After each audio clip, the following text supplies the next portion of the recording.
Ladies and gentlemen, welcome back to the Ironworker Gaming channel. I am Ironworker814, and thank you for joining me for another Destiny 2 PvP weapon review, where we look at pros, cons, stats, damage numbers, as well as how to obtain the weapon. You're also going to get a little bonus out of this video because we're diving into one of the less appreciated perks, that being Disruption Break.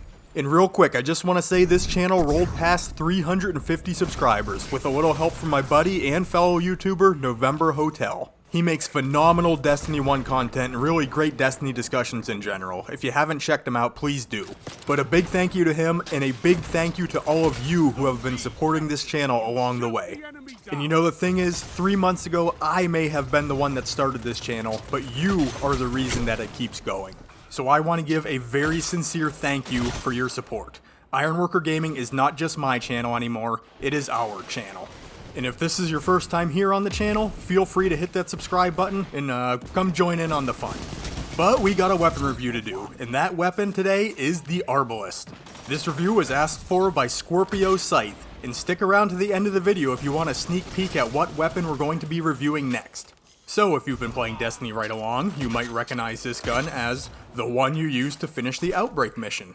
Or the gun you used to get the Komodo ritual weapon back in Season of Dawn. But as of late, only 0.4% of Guardians have been using this thing in the Crucible. That feels like an awfully low number for a gun that feels pretty unique and is fairly powerful. So is Arbalest that bad or outright outclassed by other guns? Or is this another one of those weapons that deserves a little bit more attention? We'll try to unpack what's going on with the Arbalest after we take a look at how to obtain the weapon for those who have not done so already.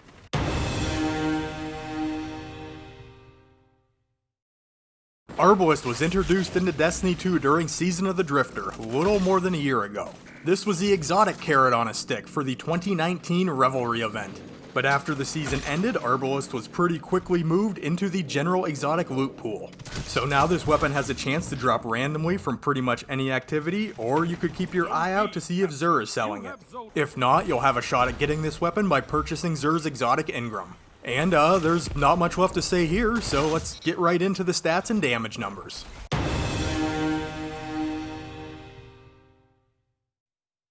Arbalest is an exotic, kinetic, linear fusion rifle with a charge time of 5:33 and 5 rounds in the magazine.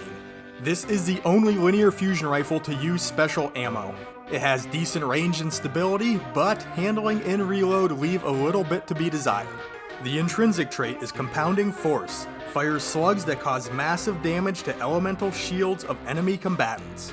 We also have the perk Disruption Break. Breaking an enemy shield makes them more vulnerable to kinetic damage for a brief period of time.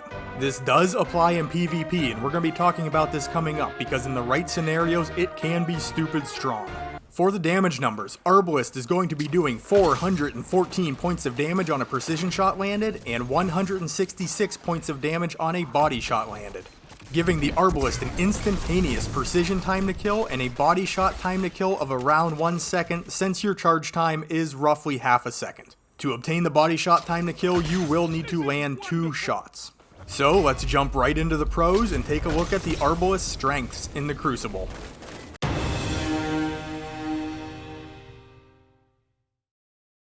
Alright, as I said before, Arbalest is the only linear fusion rifle to use special ammo.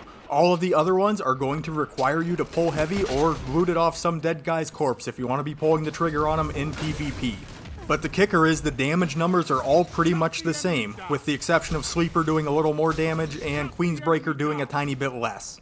So needless to say, Arbalest hits pretty stinking hard. This makes it a great tool for super shutdown since you can drop any super in the game with 1 critical hit. And then things get pretty interesting when we start taking a look at Disruption Break. The one thing you have to remember is that this is not a damage buff for you, it is a debuff on your target. So when you break a shield with a weapon that has Disruption Break, that target is going to be taking 67% more damage from kinetic weapons. Watch here as I shoot the Smelly Drifter in the chest. The first shot that comes out is doing 166 points of damage, but the second shot after Disruption Break kicks in is doing 248 points of damage. And you might be thinking, well, who cares, you can double body a Guardian with this thing anyway. But just remember, this is a target debuff, so the rest of your team can take advantage of this also. To show this in a little more detail, we headed to the Tribute Hall. Now the first time here, Smelly Drifter is breaking this Captain's Shield with a weapon that does not have Disruption Break. And my shot lands for 2,297 points of damage. Then, after he breaks the Captain's Shield with the Arbalest, which does have Disruption Break, my shot does 3,446 points of damage. So if you want to grab your calculator and check with me, that second shot after Disruption Break has kicked in is doing 67% more damage. I mean, even if you're just landing body shots on opposing Guardians in the Crucible, just think how helpful this perk could be to your teammates, especially if you're running in a coordinated group. On top of this, if you're running like a Titan with Inertia Override or a Warlock with an Empowering Rift, you can down an enemy Guardian with tier 9 resilience or less in a single body shot. And the last pro I want to touch on is while Arbalest performs like a sniper rifle, it constantly has that hipfire chevron reticle up. Sniper rifles do not have this, making it very easy to fire from the hip with Arbalest. So I mean, don't constantly feel the need to aim down sights like I do because I am simply a moron by nature. Firing from the hip is quite accurate and a totally fine option. So here again, we have a potentially very powerful weapon on our hands here, and it isn't seeing much play in the Crucible. Let's take a look at the cons to see if we can explain why.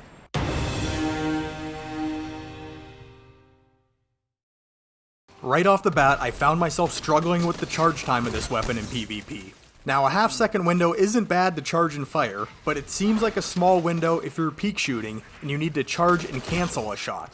I hate wasting green ammo, and a lot of times I would charge too soon and hit the cover in front of me, or charge too late, peek around and get my head taken off by a sniper. I mean, that charge time is something you're really going to have to get a feel for, making Arbalest a pretty tough gun to use for lower skill players. Also, it can be tough to get in that follow-up shot if you don't land a crit, because generally when an enemy gets tagged by this, they're breaking for cover, and that next shot does take a little bit of time to get out. Along these same lines, the handling stat on Arbalest is not doing it any favors. So if you're kind of going for the pop and swap technique where if you happen to hit the Guardian in the body and you switch to your energy weapon to clean him up, you had better bring an energy weapon with some pretty high handling, because Arbalest is not going to help you out in that department. Now, I was using my Ophidian Aspects with my Gnawing Hunger, which does have some pretty good handling, so I was getting a lot of help here.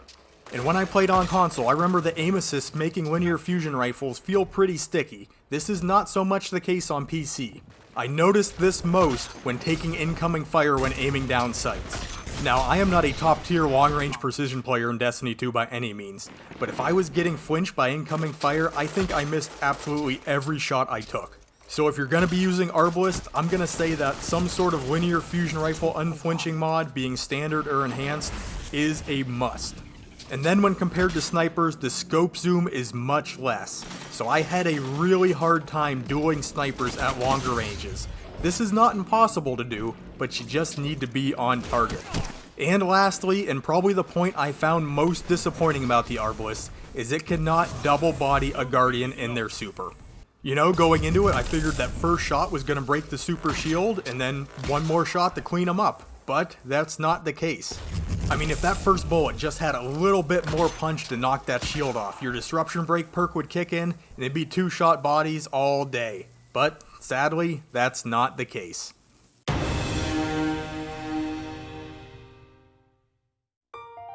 So the verdict. Honestly, I really had a tough time making this gun perform while reviewing it, which is frustrating to me because I've kind of hold myself as a pretty well-rounded player. Now, while the charge time on Arbalest is not really a big deal in PvE activities or Gambit, I really feel like it's holding this weapon back in the Crucible. And that's why I would say for most players, a sniper rifle is probably the better option. But if you can adapt to the charge time, the Arbalest is capable of some truly amazing things. So at the very least, try it out. Just temper your expectations a little bit. Don't expect to pick this gun up and set the world on fire, but with time and practice, it could become a very strong option in your arsenal. So if you've made it to this point in the video and you did enjoy it, please remember to give it a like and consider subscribing to the Ironworker Gaming channel if you have not done so already. And again, a big thank you to everyone who's been supporting me along the way. If you'd want to catch me live, I do stream on Twitch occasionally, look for Ironworker814 over there, and if you'd like to get a hold of me, simply comment down below. I read and respond to every one of my comments simply because I enjoy interacting with you guys. So if you got some feedback or some questions or anything, just leave it down there. And with all that being said, thank you for spending a piece of your day viewing my content. Stay tuned for the sneak peek of the next video coming right up, but you guys are awesome and I will catch you on the next one.